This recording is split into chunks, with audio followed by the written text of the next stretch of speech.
Hi hello welcome to GRTV. Congress party అసమర్థత పాలనతో ఆత్మహత్య చేసుకున్న బిల్డర్ వేణుగోపాల్ రెడ్డి కుటుంబాన్ని మాజీ మంత్రి సిద్దిపేట ఎమ్మెల్యే హరీష్ రావు పరామర్శించారు. ఈ సందర్భంగా హరీష్ రావు మాట్లాడుతూ వేణుగోపాల్ రెడ్డి ఆత్మహత్య కాంగ్రెస్ ప్రభుత్వం హత్య అని పేర్కొన్నారు. ఆ కుటుంబాన్ని చూస్తుంటే కళ్ళల్లో నీళ్లు తిరుగుతున్నాయి. ఆయన భార్య చెబుతుంది, ఏ బ్యాంకుకు వెళ్ళినా నువ్వు బిల్డర్ అప్పు ఇవ్వమని చెప్పారట. ఒకప్పుడు బిల్డర్ వెనకాల పడి అప్పులు ఇచ్చే బ్యాంకులు 14 నెలల కాంగ్రెస్ పాలన పుణ్యమా అని బిల్డర్ అంటే అప్పు పుట్టని పరిస్థితి వచ్చింది. భార్య పేరు మీద లోన్ అప్లై చేసి కో అప్లికేషన్గా వేణుగోపాల్ రెడ్డి ఉంటే నువ్వు బిల్డర్ కాబట్టి అప్పు ఇవ్వమని బ్యాంకర్లు అన్నారంట అని హరీష్ రావు తెలిపారు. ఈ 14 నెలల కాంగ్రెస్ పాలనలో ఒక అపార్ట్మెంట్ కూడా అమ్ముడు పోక బ్యాంకులకు పోతే అప్పు రాక దిక్కుతోచని పరిస్థితిలో ఆత్మస్థైర్యం కోల్పోయి వేణుగోపాల్ రెడ్డి ఆత్మహత్య చేసుకున్నాడు.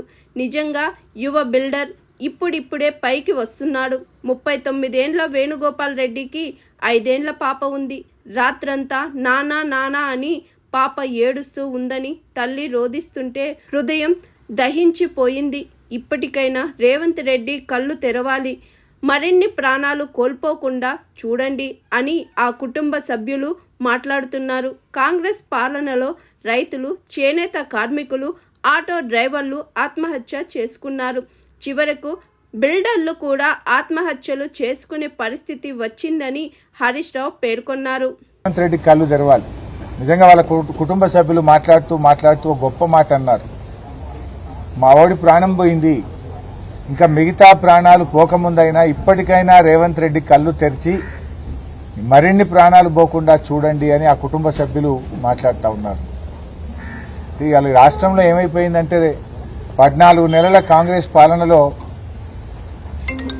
రైతుల ఆత్మహత్యలు, చేనేత కార్మికుల ఆత్మహత్యలు, ఆటో డ్రైవర్ల ఆత్మహత్యలు, చివరికి బిల్డర్లు కూడా ఆత్మహత్యలు చేసుకునే పరిస్థితి వచ్చింది. 10 ఏళ్ల బీఆర్ఎస్ పాలనలో నిర్మాణ రంగానికి మన రాష్ట్రం, మన హైదరాబాద్ స్వర్గధామంగా ఉండే. రియల్ ఎస్టేట్ రంగం అద్భుతంగా 10 ఏళ్లు వృద్ధిలో నడిచింది. లక్షలాది మంది దాని మీద బ్రతికారు. కానీ కాంగ్రెస్ పాలనలో అనాలోచిత నిర్ణయాలు. ఒకసారి ఎప్పుడో ప్రెస్ మీట్లో మాట్లాడుతూ ఉంటే రేవంత్ రెడ్డి గారు, నేను రియల్ ఎస్టేట్ నుంచి వచ్చినా నాకే రియల్ ఎస్టేట్ గురించి చెప్తావా అని ఉల్టా దబాయించాడు.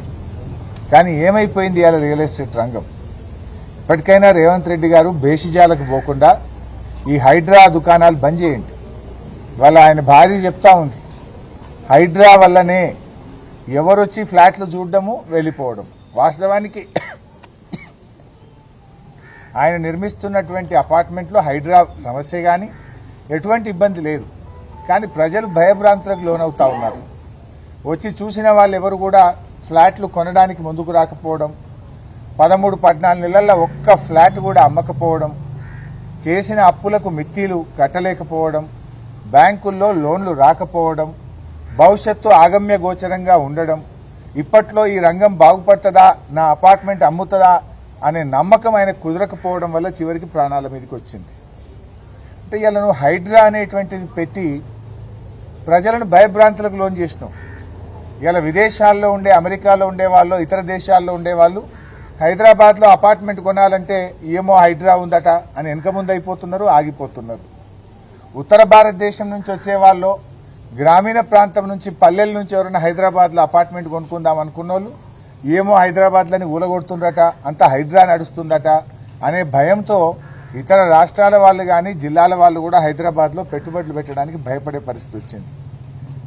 ఇవాళ వేణుగోపాల్ రెడ్డి లాగా మరో చిన్న బిల్డర్లు పాపం కష్టపడి అప్పులు తెచ్చి 10 మందికి ఉపాధి కల్పిస్తూ తమ కాళ్ళ మీద తాము నిలబడుతున్నారు. ప్రభుత్వాన్ని ₹1 అప్పు అడగలే, ప్రభుత్వాన్ని ఏమి గ్రాంట్ అడగలే, వాళ్ళు బతుకుతూ 10 మందిని బతికిస్తా ఉన్నారు. ఇవాళ అటువంటి వాళ్లకు ప్రాణం మీద తెచ్చినావు నువ్వు అన్ని తప్పుడు నిర్ణయాలు. రాగానే హైడ్రా అంటివి, పర్మిషన్లున్న ఇల్లు కూడా కూలగొట్టినావు కదా. తర్వాత హైకోర్టు మొట్టికాయలు వేసినాక, చేతులు గాలినాక ఆకులు పట్టుకున్నట్టు లేలే ఇప్పుడు పర్మిషన్లు ఉన్నాయి కూలగొట్ట అంటివి. కొట్టిన వాళ్ళ సంగతి ఏంది? ఇంకా కూడా రోజు టీవీ పెడితే ఆడిల్లు కూలగొడుతుండ్రు, ఈడ ఇల్లు కూలగొడుతుండ్రు అంటే ఒక నెగటివ్ ఇమేజ్ ఇస్తా ఉన్నావు. దాంతో ఏమైపోయిందంటే ఆ పాజిటివ్ ఎన్విరాన్మెంటే రాష్ట్రంలో రాకుండా పోయింది. అటు మూసీలో పోతివి, పేదల ఇల్లు కూలగొట్టే ప్రయత్నం చేస్తుంది. రాగానే మెట్రో రైలు రద్దంటివి, ఫార్మా సిటీ రద్దంటివి, 10 గంటలకే హైదరాబాద్లో దుకాన్లు బంద్ చేయమంటివి. అన్ని ఆగమాగం నిర్ణయాలు, అనాలోచితమైన నిర్ణయాలు. దీని ద్వారా ఇలా ఆ పాజిటివిటీ అనేది రాష్ట్రంలో లోపించింది. ఇలా మార్కెట్ మొత్తం కూడా ఆగమైపోయింది. ఇవాళ జిల్లాల్లో కూడా అసలు ప్లాట్లు అమ్ముతలేవని, అపార్ట్మెంట్లు అమ్ముతలేవని, గేటెడ్ కమ్యూనిటీలు అమ్ముతలేవని, పిల్లల పెళ్లిళ్ళు ఉన్నాయి, పిల్లలు అమెరికా పోవాలి, ఏదైనా ఆపద పడ్డది, దవాఖాన ఉన్నది, అమ్ముకుందాం ఒక ప్లాట్ అంటే కూడా అమ్ముకోనటువంటి దయనీయమైన పరిస్థితి రాష్ట్రంలో వచ్చింది. 10 ఏళ్లలో కేసీఆర్ గారేమో హైదరాబాద్ అంటే దేశం మొత్తం హైదరాబాద్ దిక్కు చూసింది.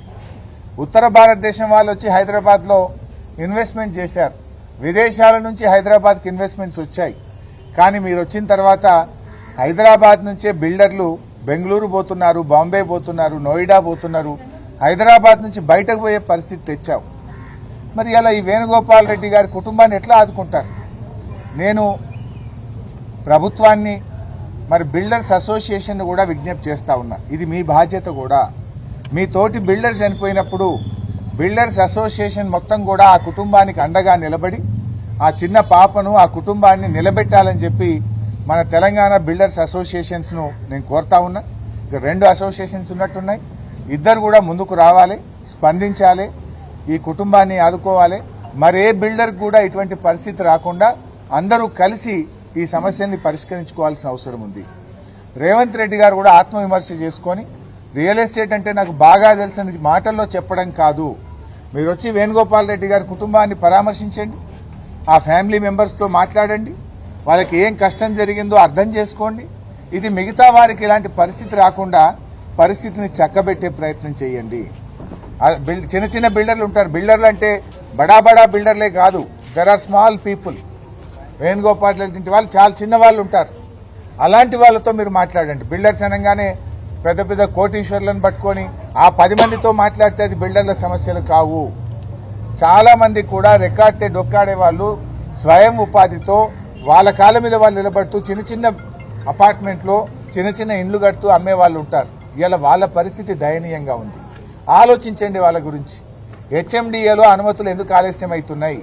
జీహెచ్ఎంసీలో అనుమతులు ఎందుకు ఆలస్యం అవుతున్నాయి? అధికారుల వేధింపులు ఎందుకు పెరుగుతా ఉన్నాయి? పర్మిషన్లకు లంచాల పేరు ఇటా వేధింపులు ఎందుకు ఎక్కువైతా ఉన్నాయి? యూసీలు రావాలంటే సంవత్సరాల తరబడి ఎందుకు వెయిట్ చేయాల్సి వస్తూ ఉంది? మరి ఎందుకు ఈ పరిస్థితుల్లో ఇలాంటి పరిస్థితి వచ్చిందో? మీరే మున్సిపల్ మంత్రిగా ఉన్నారు, మీరే ముఖ్యమంత్రిగా ఉన్నారు. ఇప్పటికైనా చొరవ చూపండి. అధికారం ఎవరికీ శాశ్వతం కాదు, రాజకీయాలు అంతకంటే కాదు. ప్రజలు ముఖ్యం, ప్రజల ప్రాణాలు ముఖ్యం. అందువల్ల బాగా ఆలోచించి మీరు సీరియస్గా ఈ అంశాన్ని రివ్యూ చేసి ఈ కుటుంబాన్ని ప్రభుత్వం కూడా ముందుకొచ్చి ఆదుకోవాలని, ఇలాంటి పరిస్థితి ఇంకెవరికీ హైదరాబాద్లో రాకుండా ఉండడానికి, ఈ రియల్ ఎస్టేట్ రంగం మళ్లీ పూర్వ వైభవాన్ని పొందే విధంగా ప్రభుత్వం చొరవ చూపాలని, బేషిజాలకు పోకుండా ఆత్మవిమర్శ చేసుకోండి, గుండె మీద చేసుకొని ఆలోచించండి. నిజంగా ఆయన భార్య, వాళ్ళ చెల్లెళ్ళు, వాళ్ళ తండ్రి గారు, వాళ్ళ మామగారు, వాళ్ళందరి మాటలు వింటే ఆయన గత 3-4 నెలల నుంచి ఎంత క్షోభ అనుభవించాడు. చాలా నిజాయితీ పరుడని. చనిపోవడానికి కొద్ది గంటల ముందు ఆయనకున్న ఎల్ఐసిలో కట్టిన డబ్బు 18 లక్షలు తెచ్చి ఎవరెవరికి అప్పులు కట్టాలనో ఆ ఎల్ఐసి రద్దు చేసుకొని లైఫ్ ఇన్సూరెన్స్ ను ఆ 18 లక్షలు తెచ్చి కూడా అప్పుల వాళ్ళకి కడుతూ చనిపోయాడు. అంటే ఆయన ఎంత నిజాయితీ పరుడో ఆలోచించండి. చివరికి ఆ కుటుంబానికి ఎల్ఐసి కూడా లేదు, బీమా కూడా లేదు, ఆ కుటుంబాన్ని ఆదుకునే పరిస్థితి కూడా లేదు.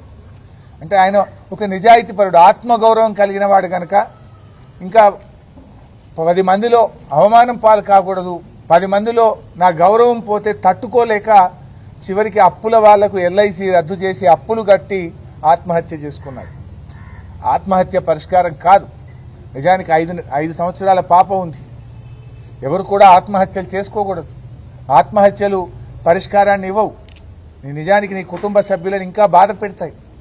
ఎవరైనా ధైర్యంగా ఎదుర్కోవాలి. దురదృష్టం ఏంటంటే ఈ ప్రభుత్వం 13 నెలల్లో మారకపోతుందా అని చూశాడు. రోజు రోజుకు పరిస్థితి దిగజారుతా ఉంది. ఇంకా భవిష్యత్తు ఆగమ్య గోచరంగా కనబడి చివరికి తన ప్రాణాలు తీసుకున్నటువంటి పరిస్థితి. బీఆర్ఎస్ పార్టీ పక్షాన తప్పకుండా ఆ కుటుంబాన్ని కాపాడుకుంటాం. ఆ కుటుంబానికి అండగా నిలబడి మా వంతుగా మా స్థానిక శాసనసభ్యులు పార్టీ తరఫున కూడా ఆ కుటుంబానికి సహాయాన్ని అందిస్తాం. భవిష్యత్తులో ఆ కుటుంబాన్ని నిలబెట్టడానికి అన్ని రకాలుగా మేము ప్రయత్నం చేస్తాం. బిల్డర్స్ అసోసియేషన్ కూడా ముందుకొచ్చి అసోసియేషన్లు అనేటువంటివి మీ హక్కుల సాధన కోసమే కాదు, మీ సంఘంలో ఎవరికైనా కష్టం వచ్చినప్పుడు నిలబడడం కూడా ఆ అసోసియేషన్కు ఒక అర్థం ఉంటుంది. లేకపోతే ఎందుకు అసోసియేషన్ లేదు? 5 రోజులు అయింది, ఇన్ని బిల్డర్స్ అసోసియేషన్స్ ఉన్నాయి. ఒక్క అసోసియేషన్ వచ్చి కూడా మరి ఎందుకు ఆ కుటుంబానికి ధైర్యం చెప్పలేకపోయిందని నేను అడుగుతా ఉన్నా. ఆలోచించాలి కదా. అంటే బడా బాబులు అనే మీరు పెద్ద పెద్ద షోలు పెట్టి పెద్ద పెద్ద కార్యక్రమాలు చేస్తూ ఉంటారు. మరి ఇలాంటి ఒక మీ తోటి బిల్డరు ఆత్మహత్య చేసుకుంటే కనీసం ధైర్యాన్ని ఇవ్వాల్సినటువంటి బాధ్యత కూడా మీకున్నది. బిల్డర్స్ అసోసియేషన్స్ కూడా ఆలోచించాలని కూడా నేను విజ్ఞప్తి చేస్తున్నా. రేవంత్ రెడ్డి ప్రభుత్వం కూడా ఇప్పటికీ స్పందించలేదు, చీమగుట్టినట్టు కూడా లేదు. మీకు యూ షుడ్ ఫీల్ షేమ్. మీ పాలనలో మొదటిసారి ఈ రాష్ట్రంలో బిల్డర్ ఆత్మహత్య చేసుకున్నారు. ఇప్పటిదాకా రైతుల గురించి విన్నాం, చేనేత కార్మికుల గురించి విన్నాం, ఆటో కార్మికుల గురించి విన్నాం. బిల్డర్లు ఆత్మహత్య చేసుకునే పరిస్థితి మొదటిసారి వింటున్నాం. ఇది చాలా బాధాకరం, దురదృష్టకరం. ఇప్పటికైనా స్పందించండి. ఈ పరిస్థితి రాష్ట్రంలో ఇంకెవరికి రాకుండా ఉండడానికి పరిస్థితిని చక్కదిద్దాలని, ఆత్మవిమర్శ చేసుకోవాలని ప్రభుత్వాన్ని మేము కోరుతా ఉన్నాం. త్వరలో జరిగే శాసనసభ సమావేశాల్లో కూడా ఈ ప్రభుత్వానికి బీఆర్ఎస్ పార్టీ పక్షాన ఈ క్షేత్రస్థాయిలో ఉన్నటువంటి స్థితి మీద, బిల్డర్ల సమస్యల మీద శాసనసభలో కూడా చర్చ పెట్టి ప్రభుత్వం కళ్లు తెరిపించే ప్రయత్నం కూడా చేస్తాం. ఈ కుటుంబాన్ని తప్పకుండా మేము మా శాయశక్తులు ఆ కుటుంబానికి సహాయ సహకారాలు కూడా అందిస్తాం. ఆ కుటుంబాన్ని ఆదుకుంటాం. మరే బిల్డర్ కూడా దయచేసి ఇలాంటి దానికి ఒడిగట్టకూడదని ధైర్యంగా ఎదుర్కొనండి. నిజంగా ఏదైనా ఇబ్బంది ఉంటే ప్రభుత్వం దృష్టికి తీసుకుపోండి. ప్రభుత్వం స్పందించకపోతే మీకు బీఆర్ఎస్ పార్టీ ఆఫీస్ ఉంది. మాది జనతా బజార్ అనే పేరుంది బీఆర్ఎస్ పార్టీ ఆఫీస్కు. ఎవరికన్నా అంత కష్టం వస్తే బీఆర్ఎస్ పార్టీ ఆఫీస్కు రండి, మీ సమస్యను మా దృష్టికి తీసుకురండి. మేము ప్రభుత్వం దృష్టికి తీసుకుపోతాం.